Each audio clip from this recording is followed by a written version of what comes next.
in English Spark Studio. Today I am going to explain chapter 1 3 questions of Honeycomb book NCERT class 7th. Before you read, a king has 3 questions and he is seeking answers to them. What are the questions? Does the king get what he wants? राजा है एक, उसके 3 questions हैं, 3 प्रश्न हैं और वो इन तीनों प्रश्नों का जवाब चाहता है। वो 3 प्रश्न क्या हैं? क्या राजा को उनके सही जवाब मिलते हैं या नहीं मिलते हैं? इस कहानी से हम सीखते हैं या समझते हैं। Chapter 1 3 questions. The thought came to a certain king that he would never fail if he knew 3 things.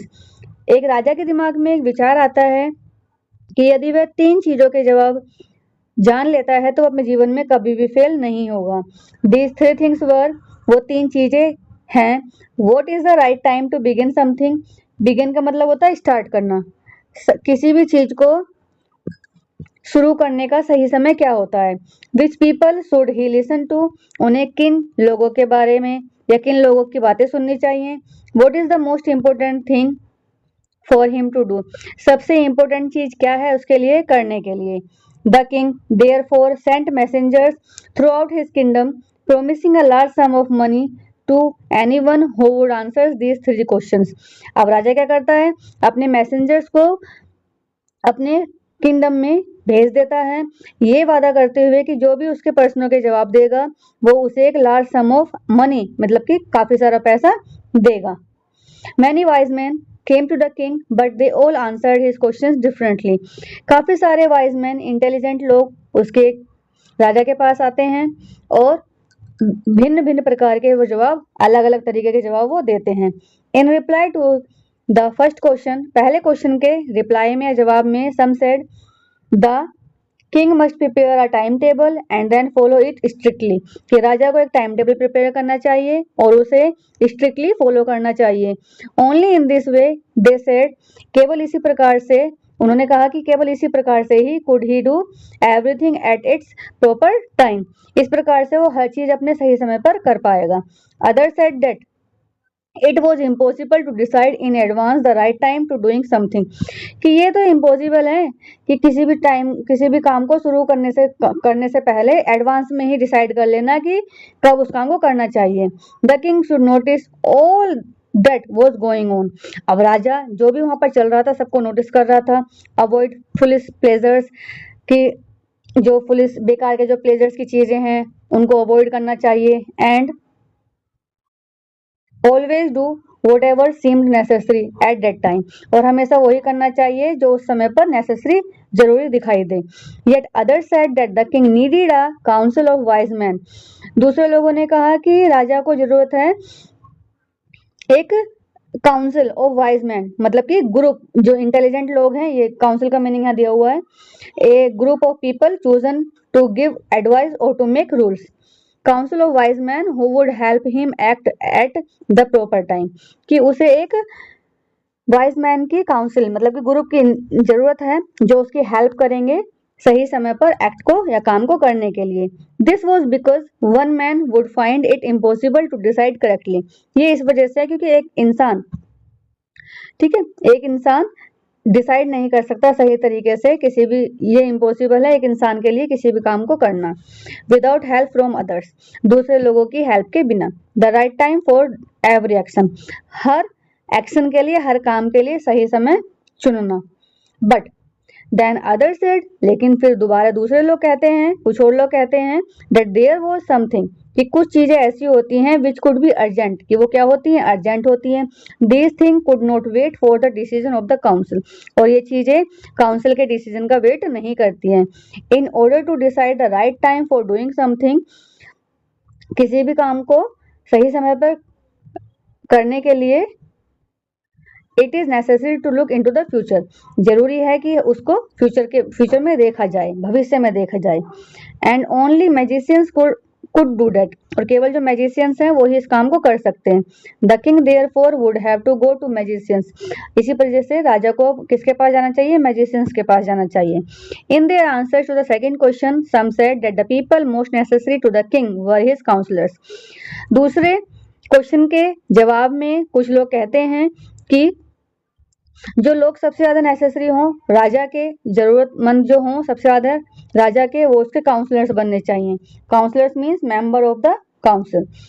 Other said the priest, कुछ दूसरे लोग कहते हैं कि प्रिस्ट वगैरह लोग होने चाहिए। Few others choose the doctor, कुछ लोगों ने डॉक्टर्स को चूज किया। And yet others said that his soldiers were the most necessary, और कुछ दूसरे लोगों ने कहा कि जो उसके सोल्जर्स हैं वो इसके सबसे ज्यादा नेसेसरी लोग, जरूरी लोग होने चाहिए।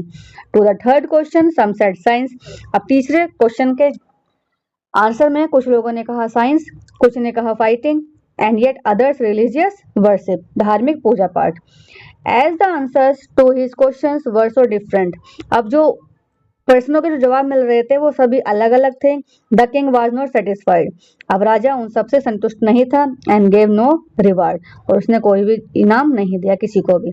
इंस्टीड, इसके बदले में ही decided to seek the advice of a certain hermit, उसने डिसाइड किया कि अब वो किसी हर्मिट के पास जाएगा। हर्मिट कौन होता है? A person who lives alone and leads a simple life, वो इंसान जो अकेला रहता हो और साधारण सा जीवन यापन करता हो।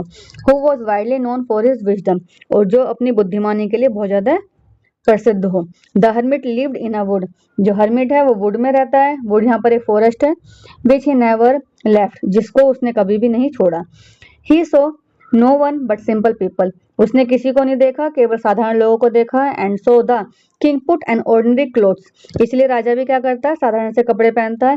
Before he reached the hermit's hut, the king left his horse with his bodyguard and went on alone. अब हर्मिट की झोपड़ी या घर पर पहुंचने से पहले ही राजा क्या करता है? अपने घोड़े को अपने बॉडीगार्ड के पास छोड़ देता है पहले ही, और उसके आगे का रास्ता वो अकेला ही तय करता है। As the king came near the hermit's hut, जैसे ही राजा हर्मिट की झोपड़ी के पास आता है, he saw the hermit digging the ground, कि जो हर्मिट है वो ग्राउंड को, खेत वगैरह जो है उसको डिग कर रहा है, खोद रहा है। इन फ्रंट ऑफ हिज हट, अपनी झोपड़ी के सामने। He greeted the king and continued digging, अब वो जो हर्मिट है, ही जो यहाँ पर हर्मिट है वो ग्रीट करता है, नमस्ते वगैरह करता है राजा को, और डिगिंग करना कंटिन्यू रखता है, खोदना जारी रखता है। The hermit was bold and weak, hermit जो बूढ़ा था, कमजोर था। एंड एज ही वर्कड, और जैसे वो काम कर रहा था तो इसी वजह से ही ब्रीथेड हैवीली, उसको सांस लेने में जोर जोर से वो सांस ले रहा था। The king went up to the hermit and said, अब राजा क्या करता है? हर्मिट के पास जाता है और बोलता है, I have come to you wise man, कि मैं आपके पास आया हूँ hermit, wise hermit, to ask you to answer 3 questions, 3 questions के जवाब लेने के लिए। How can I learn to do the right time at the right thing at the right time, मैं कैसे सही समय पर सही चीज को करना सीख सकता हूँ। Who are the people I need most, वो लोग कौन है जिनकी मुझे सबसे ज्यादा जरूरत है।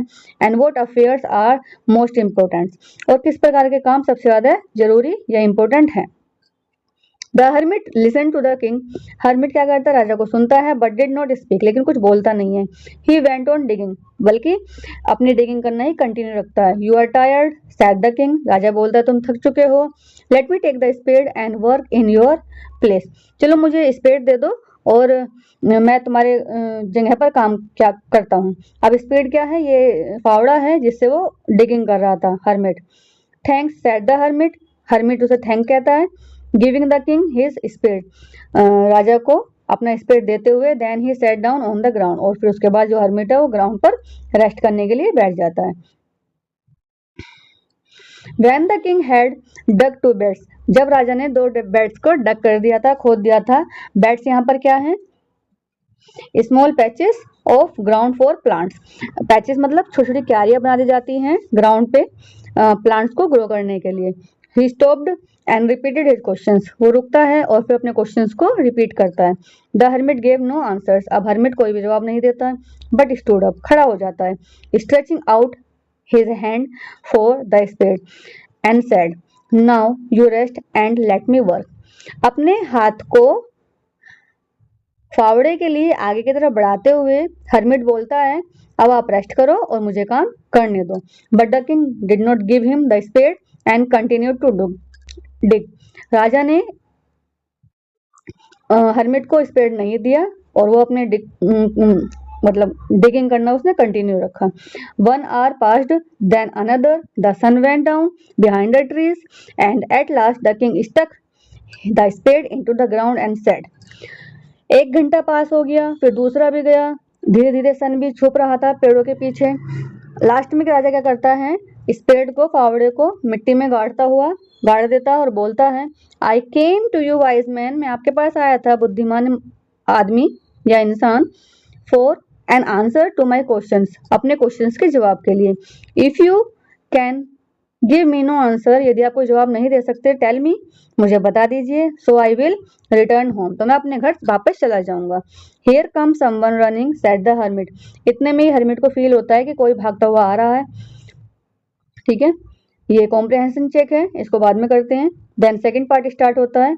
The king turn round and saw a bearded man running towards them, राजा पीछे की तरफ घूमता है और देखता है कि एक दाढ़ी वाला आदमी, बियर्डेड मैन, उसकी तरफ भागता हुआ आ रहा है।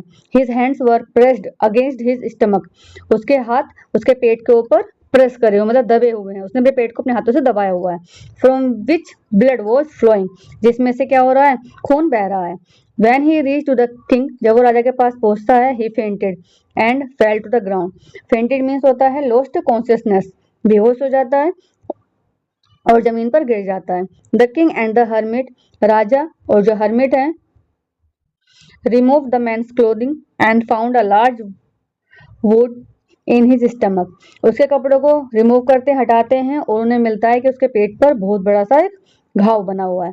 The king washed and covered it with his handkerchief, राजा क्या करता है, उस घाव को धोता है और उसे अपने हैंडकरचीफ से, रुमाल से कवर करता है। But the blood could not stop flowing, लेकिन खून का बहना कम नहीं होता है, यह रुकता नहीं है।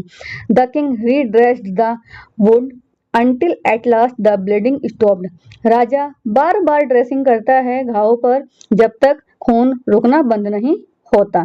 द मैन फेल्ट बेटर, अब जो घायल इंसान है उसको बेटर फील होता है। And asked for something to drink, और फिर कुछ पीने के लिए वो मांगता है। The king brought fresh water and gave it to him, राजा ताजा पानी लेकर आता है और उसको देता है। By this time the sun had set, अब तक मतलब जो सूरज था बिल्कुल छुप चुका होता है। And the air was cool, हवा भी ठंडी शुरू हो जाती है। The king with the hermits help, Raja hermit की हेल्प से carried the wounded man into the hut, घायल आदमी को हट के अंदर ले आते हैं। And led him on the bed, और उसको बेड पर लेटा देते हैं। The man closed his eyes, आदमी अपनी आंखें बंद कर लेता है। एंड ले क्वाइट, और चुपचाप लेट जाता है। The king, tired by his walk and the work he had done, राजा अपनी वॉक से, जो अपने राज्य से हर्मिट के घर तक आया था तब तक और जो उसने काम किया उससे बहुत ज्यादा टायर्ड हो जाता है, थक जाता है। Lay down on the floor, वो भी फर्श पर लेट जाता है। And slept through the night, और पूरी रात भर के लिए सो जाता है। When he awoke, जब वो जागता है, it was several minutes before he could remember, कुछ ही मिनट होते हैं कि उसको याद करने में, रिमेम्बर करने में, याद करने में, वेयर ही वॉज, कि वो कहाँ पर है। Who the strange bearded man lying on the bed was, कि जो दाढ़ी वाला आदमी है, स्ट्रेंज जो है, अजनबी जो इंसान है, वो जो लेटा हुआ है बेड पर, वो कौन है। जैसे हमारे साथ भी कभी कभी होता है, हम किसी नई जगह पे जाते हैं तो समटाइम्स वुड वी फील कि रात में हम सो रहे हैं और सुबह को ऐसा महसूस होता है कि हम अपने घर पर ही हैं लेकिन कहीं और होते हैं, तो थोड़ा समझने में प्रॉब्लम होती है। तो सेम सिचुएशन राजा के साथ भी हुई थी। Forgive me, said the bearded man in a week voice, जो बियर्डेड मैन है वो कमजोर सी या धीमी सी आवाज में बोलता है, मुझे माफ कर दीजिए। When he saw the king was awake, जब उसने देखा कि राजा क्या हो गया, उठ गया है, जाग गया है। I do not know you, मैं तुम्हें नहीं जानता। And have nothing to forgive you for, और कुछ ऐसी माफी मांगने वाली भी कोई ऐसी बात नहीं है। सेड द किंग, राजा बोलता है। You do not know me but I know you, I am that enemy of yours who swore revenge on you because you put my brother to death and seized my property. अब जो bedded man है वो बोलता है, आप मुझे नहीं जानते लेकिन मैं आपको जानता हूँ, मैं आपका जितने भी मेरे दुश्मन हैं उनमें से आपका एक दुश्मन हूँ, जिसने एक स्वेर ली थी, कसम खाई थी बदला लेने की आपसे, क्योंकि आपने मेरे भाई को मार दिया था और मेरी प्रॉपर्टी को क्या कर दिया था, सीज्ड कर दिया था, took by force. I knew you had gone alone to see, मुझे पता था कि आप अकेले जाने वाले हैं, टू सी दैट हर्मिट, उस हर्मिट से मिलने के लिए, and I made up my mind to kill you, और मैंने अपना माइंड बना रखा था आपको मारने के लिए, ऑन योर वे होम, जब आप घर वापस जाएंगे उस टाइम पर, but the day passed and you did not return, लेकिन दिन व्यतीत हो गया और वापस नहीं आए, so I left my hiding place and I came upon your bodyguard who recognised me and wounded me, तो मैं अपने छिपे हुए जगह से बाहर निकल कर आया, आपके बॉडीगार्ड ने मुझे पहचान लिया और उसने मुझे घायल कर दिया। आई एक्सकेप्ड फ्रॉम हिम, मैं उससे बचकर भागा, but I should have died if you had not dressed my wounds, लेकिन मैं मर गया होता यदि आपने मेरे जख्मों पर ड्रेस नहीं की होती। I wish to kill you, मैंने आपको मारने की विश किया, and you have saved my life, और आपने मेरे जीवन को बचा लिया। नाउ इफ आई अलाइव, अब यदि मैं जीवित हूँ, I will serve you as your most faithful servant, तो मैं आपका सबसे फेथफुल, वफादार, लोयल, ठीक है, सर्वेंट बनकर आपकी सेवा करूंगा, and will order my sons to do the same forgive me, और अपने बेटों को भी यही ऑर्डर दूंगा कि वो भी सेम ऐसा ही करें, मुझे माफ कर दो। The king was very happy to have made peace with his enemy so easily, अब राजा बड़ा खुश होता है अपने दुश्मन के साथ इतनी इजीली तरीके से सब कुछ सेटल हो चुका है, हैप्पी हो जाता है, and to have won him over as a friend, और उसे मतलब एक फ्रेंड के रूप में, एक मित्र के रूप में जीत लेता है, इस वजह से वो बहुत ज्यादा खुश होता है। He not only forgive him but said, वो केवल उसे माफ नहीं करता बल्कि बोलता भी है, he would send his servants and his own doctors to look after him, वो कहता है कि वो अपने सर्वेंट्स ही नहीं बल्कि डॉक्टर्स को भी भेजेगा कि तुम्हारी देखभाल करें, इस वजह से, and he promise to give back the man his property, और उसकी प्रॉपर्टी को उसको वापस देने का भी प्रॉमिस करता है राजा। Leaving the wounded man the king went out of the hut, घायल आदमी को छोड़कर जो राजा है वो हट से बाहर आता है, and looked round for the hermit, और चारों तरफ हर्मिट के लिए देखता है। Before going away he wished once more to get answers to his questions, जाने से पहले एक बार राजा फिर विश करता है कि वो अपने क्वेश्चंस का जवाब ले ले। The hermit was on his knees sowing seeds in the beds that had been dug the day before, hermit कहाँ पर है, अपने घुटनों पर बैठा हुआ है, नीज घुटनों पर बैठा हुआ है, बीज को सो कर रहा है, बो रहा है, इन द बेड्स, उन क्यारियों में जो उसने एक दिन पहले खोदी थी। The king went up to the hermit, राजा हर्मिट के पास जाता है, एंड सेड, और बोलता है, फॉर द लास्ट टाइम, अब आखिरी बार, I beg means request you to answer my questions wise man, मैं आपसे रिक्वेस्ट करता हूँ कि मेरे प्रश्नों का जवाब दो wise man. You have already been answered, said the hermit, still bending down to the ground and looking up at the king as he stood before him. Hermit अपने घुटनों पर ही बैठा हुआ ग्राउंड पर राजा की तरफ देखते हुए, जो कि उसके सामने खड़ा होता है, उनसे बोलता है कि तुमने अपने क्वेश्चंस का जवाब खुद ही ले लिया है या ढूंढ लिया है। How have I been answered, what do you mean, मैंने कैसे आंसर्स प्राप्त कर लिए हैं, मुझे आंसर्स कैसे मिल गए हैं, तुम्हारा मतलब क्या है। Do you not see, replied the hermit, hermit कहता है कि क्या तुमने नहीं देखा, if you had not pitied my weakness yesterday, कि यदि तुम्हें मेरी कमजोरी पर दया नहीं आती कल, and had not dug these beds for me, और इन बेड्स को, इन क्यारियों को मेरे लिए डग नहीं किया होता, you would have gone away, तुम चले जाते, then that man would have attacked you, तो ये जो आदमी है तुम पर अटैक करता, and you would have wished you had stayed with me, and you would have and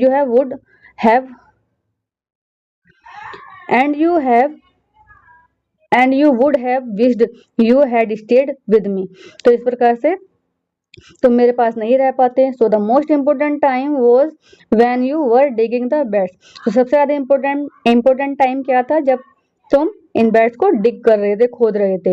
and I was the most important man, और मैं कौन था? सबसे इम्पोर्टेंट आदमी था। And to do me good, जो तुमने मेरे लिए अच्छा किया। Was your most important business, वो तुम्हारे लिए क्या था? सबसे इम्पोर्टेंट बिजनेस या काम था। आफ्टरवर्ड्स, इसके बाद में, when the man ran to us, जो आदमी हमारे पास आता है,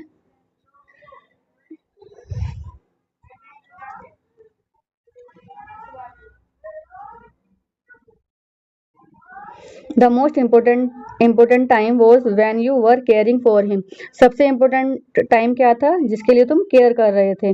because if you had not dressed his wounds he would have died, यदि तुम उसकी ड्रेस नहीं करते तो वो मर गया होता। Without having made peace with you, तुमसे बिना शांति बनाए। So he was the most important man, वो सबसे ज्यादा, वो तुम्हारे लिए सबसे ज्यादा इम्पोर्टेंट आदमी था। And what you did for him was your most important business, जो तुमने उसके लिए किया वो मोस्ट इम्पोर्टेंट बिजनेस था। रिमेंबर देन, तो याद रखो, there is only one time that he important and that time is now. याद रखना हमेशा कि केवल एक ही टाइम होता है, जो टाइम अब है वही इम्पोर्टेंट होता है। Now it is the most important time, यही इम्पोर्टेंट टाइम है, because it is the only time we have any power to act, क्योंकि इसी टाइम पर ही हमारे पास कोई भी पावर होती है या शक्ति होती है किसी भी एक्ट को करने के लिए। The most necessary person is the person, सबसे जरूरी इंसान वो इंसान होता है you are with at the particular moment, जिसके साथ तुम उस पर्टिकुलर निश्चित समय पर थे। फॉर नो वन नोज, कोई भी नहीं जानता, what will happen in the future, future में क्या होने वाला है। And whether we will meet anyone else, और क्या पता हम किसी से मिलेंगे फ्यूचर में या नहीं। The most important business is to do that person good, सबसे इम्पोर्टेंट बिजनेस या काम वो है जो हम उस इंसान के लिए, अच्छे के लिए कर रहे हैं। Because we were sent into this world, क्योंकि हमें इस संसार में भेजा गया है फॉर दैट पर्पस अलोन, उन उद्देश्य को अकेले ही पूरे करने के लिए। कहानी अच्छी कैसी लगी कमेंट में जरूर बताना।